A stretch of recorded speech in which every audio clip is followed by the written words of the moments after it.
अजान पे क्या हुए नहीं, नमाज पे क्या हुए नहीं, ऐसा तो इस देश में कभी हुआ ही नहीं जो अब हो रहा है। बीजेपी हिंदू मुसलमान के अलावा कोई और तो इनके बाद विचारों पे बचा नहीं है। यूपी सरकार क्या पूरे देश की सरकार मस्जिद मदरसों के तो पीछे पड़ी भी है ही। मदरसे तो चल ही रहे हैं और चलते रहेंगे।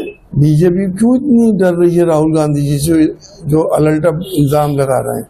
देखिए, यकीनी तौर पे हमें भी ये शुबा है क्योंकि रेल के कई बार हादसे भी हुए हैं और जैसे कि अभी सिलेंडर की बात आपने करी, एक पत्थर रख दिया गया बहुत बड़ा, एक जगह कोई लकड़ी रखी गई थी बहुत बड़ी। कई अटेम्प्ट्स जो ये हो रहे हैं कि कोई ना कोई साजिश तो है इसमें हम हमारी इन्वेस्टिगेटिव एजेंसीज को बहुत सीरियसली देखना चाहिए और जो भी इसके कल्प्रेट हैं उनको पकड़ना चाहिए। भाजपा का कहना है कि कांग्रेस, देखिए राहुल जी जो भी कह रहे हैं या क्या कर रहे हैं, ये मैं समझता हूँ किसी कांग्रेस के आदमी से पूछना चाहिए। लेकिन फिर भी इतना मैं जरूर कहूँगा कि आज के दौर में आप देश में कुछ कहें या बाहर कुछ कहें, पता तो सब कुछ चल ही जाता है। विद इन मिनट्स पूरी दुनिया में वायरल हो जाता है। ये देश विदेश कोई हैसियत नहीं रखता। जो कुछ भी वो कह रहे हैं उसको हमारी सरकार को उसका विचार करना चाहिए, उन हालात को ठीक करना चाहिए। हमारी लोकतंत्र को फ्री हैंड मिलना चाहिए और लोकतंत्र को एस्टेब्लिश पूरी तौर से करना चाहिए। सर, बैरिस्टर ओवैसी साहब का मैंने कुछ गलत नहीं कहा, क्या ये सब कुछ हो नहीं रहा है? लेकिन वजूद ना कोई मिटा पाया है ना कोई मिटा सकता, क्योंकि हम ये बात जानते हैं कि हम प्यार मोहब्बत के देश में रहते हैं, गंगा जमुनी तहजीब के देश में रहते हैं। मेजॉरिटी हिंदू भाइयों की इन तमाम चीज़ों को पसंद नहीं करती। आज अगर किसी मुसलमान पे कोई आफत आती है तो हिंदू भाई खड़े हो जाते हैं और हिंदू भाइयों को कुछ आती तो मुसलमान भाई खड़े होते हैं। तो कोई वजूद नहीं मिटा सकता हमारा। लेकिन जो कुछ भी उन्होंने कहा, क्या हिजाब के ऑब्जेक्शन हुए नहीं, मस्जिद मदरसों के हुए नहीं, तो अजान पे क्या हुए नहीं, नमाज पे क्या हुए नहीं, ऐसा तो इस देश में कभी हुआ ही नहीं जो अब हो रहा है। हम प्यार मोहब्बत से हिंदू मुसलमान भाइयों ने एक साथ रहकर मंदिर के तहखाने में साथ रहकर, एक तरफ मुसलमान हिंदू भाई पूजा कर रहे हैं, मुसलमान नमाज पढ़ रहे हैं। हम तो उस तहजीब से हमने हिंदुस्तान को आज़ाद कराया था। आज इन लोगों ने हमें किस जगह खड़ा कर दिया?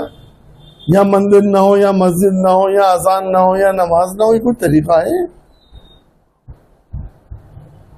मस्जिद का अवैध निर्माण हटाने को लेकर प्रदर्शन, बीजेपी हिंदू मुसलमान के अलावा कोई और तो इनके बाद विचारों पे बचा नहीं है।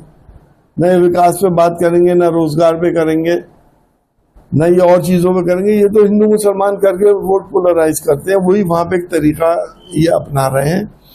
मेरा ये मानना है कि जितने भी अवैध या ऐसे इमारतें हैं जिनके नक्शे पास ना हो, उन सबको गिरा दें। धार्मिक स्थलों को बाद में लेके आए।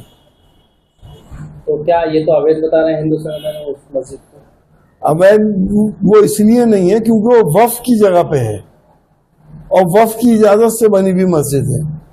वो किसी की जाती प्रॉपर्टी नहीं है। वो जाती प्रॉपर्टी होती हो तो अवैध मान लेते हैं हम। मस्जिद, मंदिर, गुरुद्वारे, चर्च, अगर सबका इतिहास उठा के देखेंगे, इवन मुख्यमंत्री का जो आवास है हमारे यहाँ उत्तर प्रदेश में, वो भी अवैध है, कोई नक्शा पासी नहीं है। देखिए, यूपी सरकार क्या पूरे देश की सरकार मस्जिद मदरसों के तो पीछे पड़ी भी है ही।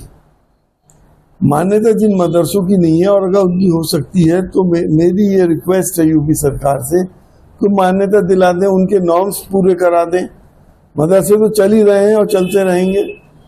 इसमें उन लोगों को धार्मिक तालीम दी जाती है, स्कूलों में तो वो तालीम दी नहीं जा सकती, वो तो बैंड है। तो उन बच्चों को आप मझधार में क्यों छोड़ रहे हैं कि ना इधर के रहे ना उधर के रहे? उनका कैरियर तबाह हो जाएगा। योगी जी से हमें पूरी उम्मीद है कि वो सहानुभूति पूर्वक इन बच्चों के कैरियर के बारे में सोचेंगे। अमित शाह कह रहे हैं राहुल गांधी एंटी नेशनल बयान देते हैं। एंटी नेशनल वो लोग होते हैं जो देश में रहने वालों के बीच में दरारें पैदा करके अपना उल्लू सीधा करते हैं। आज अगर हिंदुस्तान के अंदर हम लोग बड़ी बड़ी सुपर पावर के आगे, चाहे वो चीन हो या अमेरिका हो, हम उनके पीछे लगू क्यों हैं? मेन वजह यही है कि सांप्रदायिक सौहार्द हमारा बिगाड़ने की कोशिश की गई और हम आगे नहीं बढ़ पाए। मैं तो उन लोगों को एंटी नेशनल कहता हूं जो देश को सांप्रदायिक माहौल में झोंक कर देश के अस्तित्व को बिगाड़ना चाहते हैं। इसलिए ये फैसले जनता को करने पड़ेंगे कि कौन एंटी नेशनल है और कौन देशभक्त है। बीजेपी नेता सुधांशु त्रिवेदी ने कहा कि राहुल गांधी जी नहीं, बीजेपी और क्या कहेगी? तारीफ करेगी क्या राहुल गांधी जी की? बीजेपी क्यों इतनी डर रही है राहुल गांधी जी से, जो अलटअप इल्जाम लगा रहे हैं? अभी इलेक्शन आएंगे और अभी मालूम हो जाएगा जनता किसे चाहती है और इनका सारा इन इल्जामों का सच भी सामने आ जाएगा।